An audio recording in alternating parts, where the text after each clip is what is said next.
Prostate cancer is one of the most common cancers among men, but with proper diagnosis and care, it can be successfully treated. June is Men's Health Month, and we're talking with our experts about issues specific to men, including prostate cancer. I'm Laura Wheatholder. I'm a registered nurse and community outreach coordinator for Blessing Health System. I'm joined today by Dr. David Lieber with the Blessing Urology Department to discuss prostate cancer and learn more. Dr. Lieber, thank you for joining me. Can you take a moment to introduce yourself? Thanks for having me. Yes, I am Dr. David Lieber.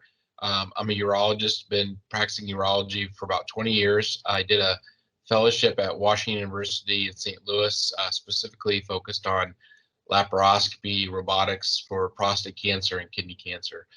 I've been here at Blessing for a little over a year, and we're really enjoying it. We're here. Well, thank you again for joining us today. We'll get started really kind of talking and focusing on prostate cancer. First of all, it is an issue specific to men, but are all men at equal risk or are some at more risk than others for developing prostate cancer?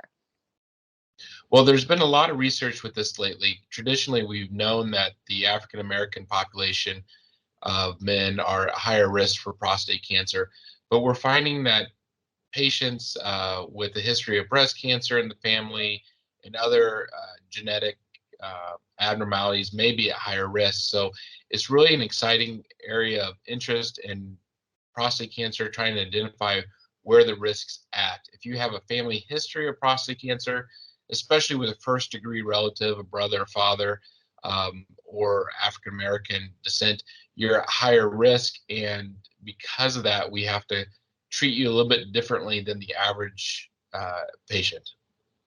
All right. Well, very interesting. And I've not heard that link between a history of breast cancer and then risk for prostate cancer. So that is really interesting and emphasizes the importance of knowing your family history and your specific risks. So, are there ways to lower your risk for developing prostate cancer? There's not a lot out there. However, when we look back at genetic risk, there's the germline risk and there's a somatic risk. A germline mutation is something that your parents passed on to you, your father gave to you. A somatic mutation is one that a chemical or something such as smoking has done to change your genetics, so it puts you at higher risk. For instance, many of our veterans who served in Vietnam were exposed to a chemical Agent Orange. We now know that Agent Orange exposure has a direct link to prostate cancer. So that is a somatic mutation where they were exposed to a chemical. So we do know that chemicals do change our body. So there's the germline mutations which you inherit, but then the somatic mutations are the ones that you can do something to prevent that.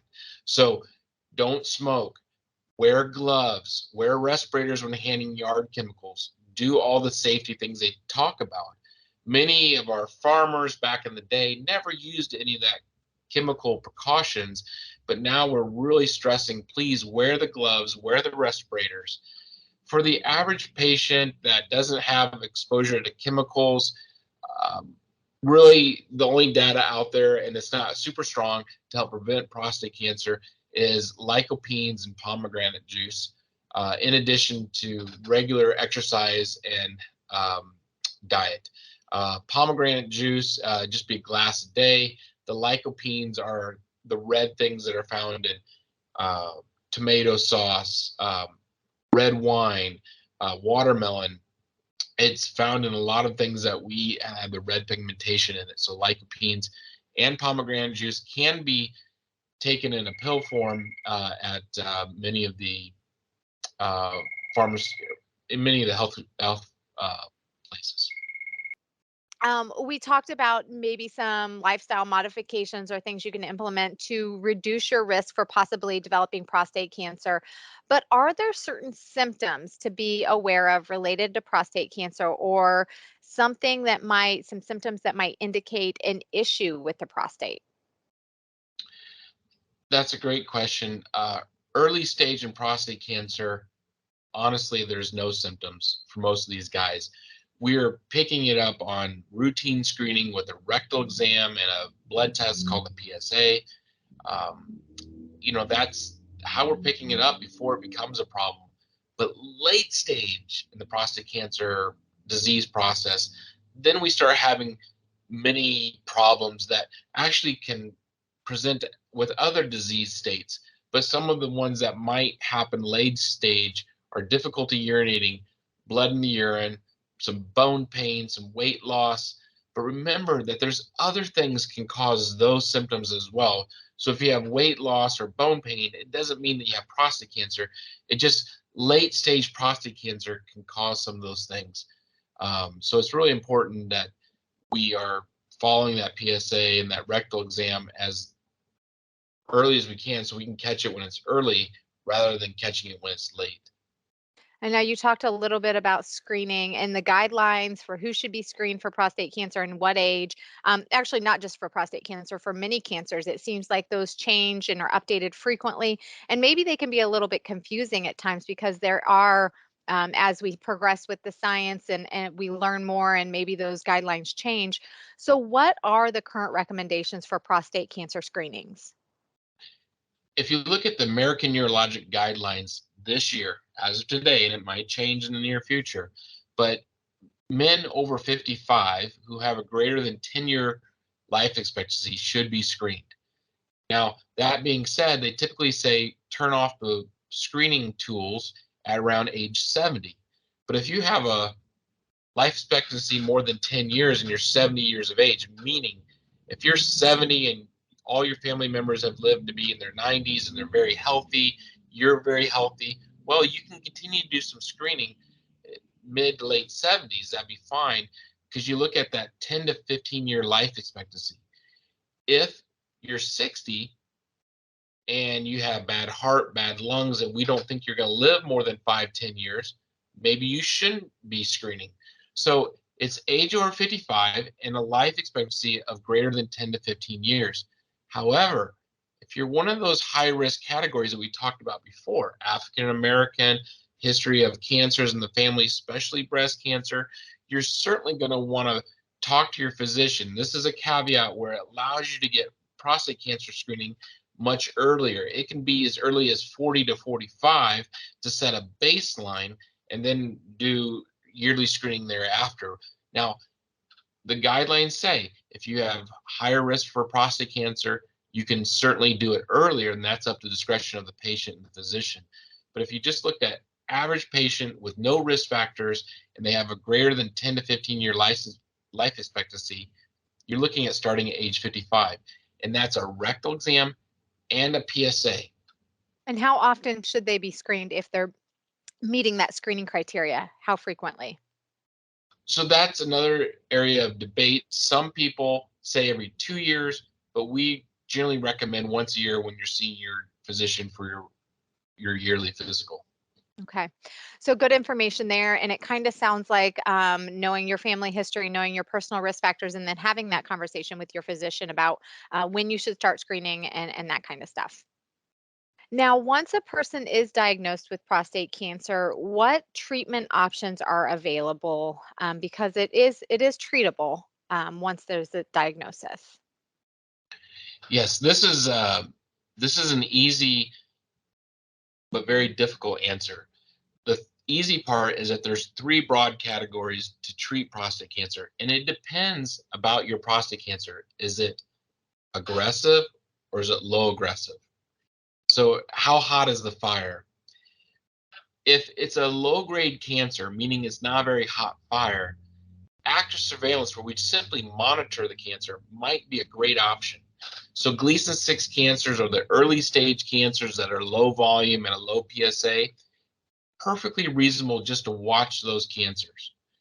But as the cancer becomes more aggressive, then you're looking at surgery or radiation options.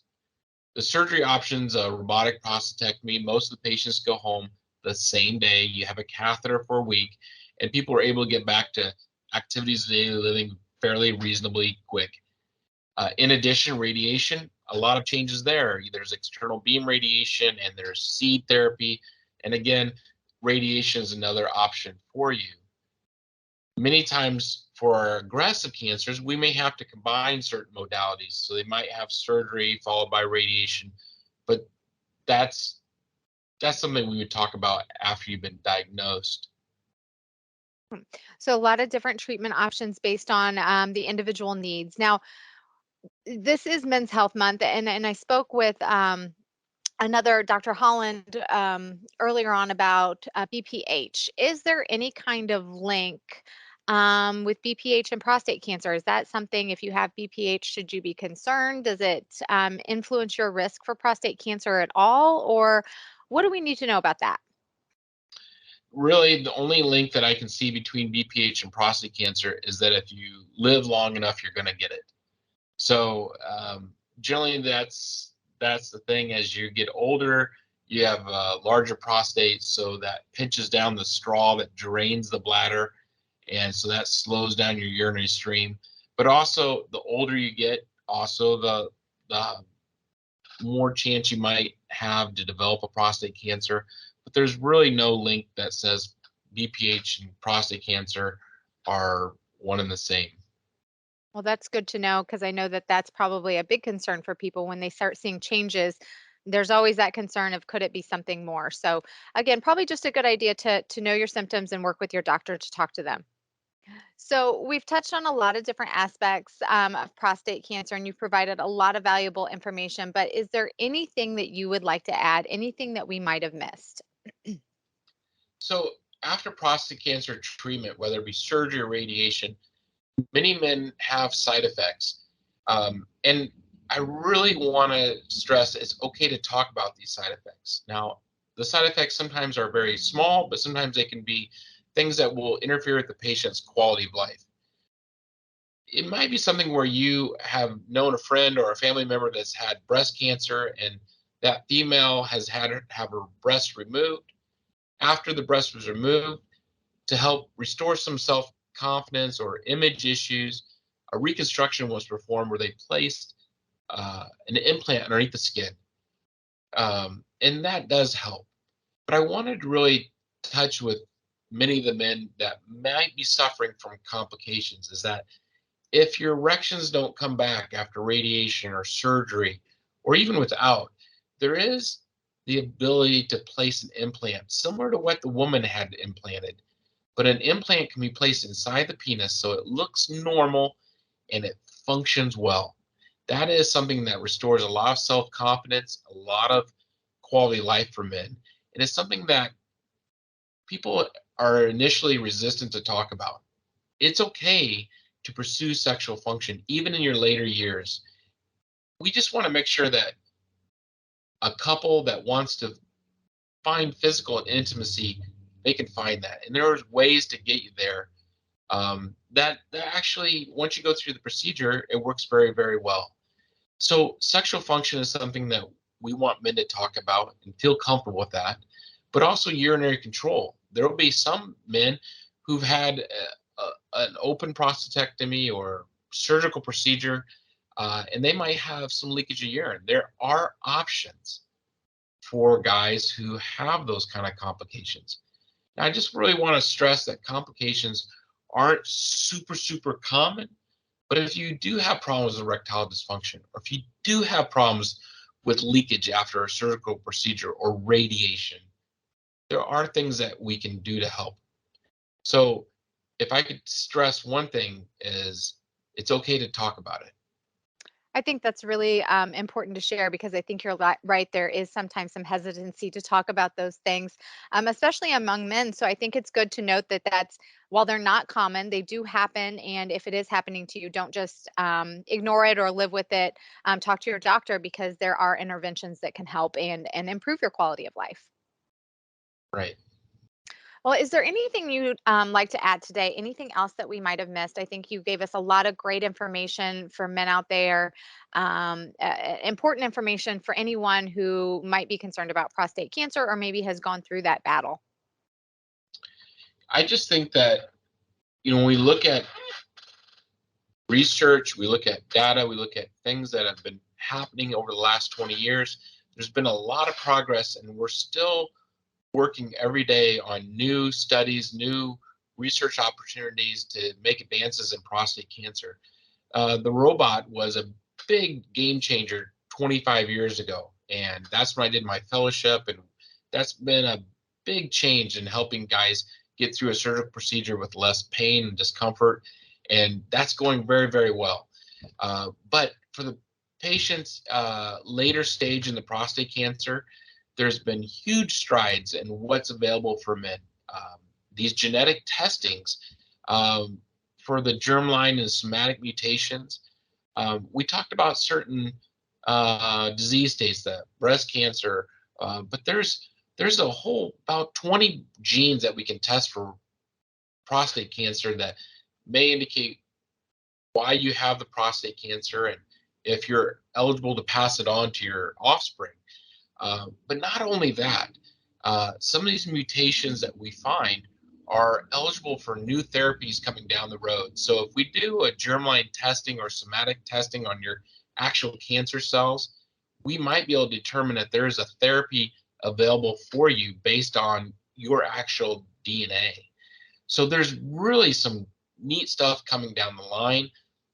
We are on the cusp of getting a new PET scanner here at Blessing Hospital. It's a PSMA PET scanner. So we're going to be able to do some advanced prostate cancer detection here within the month here at Blessing Hospital, which is absolutely fantastic. We're ordering 2 new MRI machines to help in early detection of prostate cancer. The Blessing Hospital administration has really just bought into the prostate cancer, and they're investing in our community by investing in new PET scan technology, new detection technology.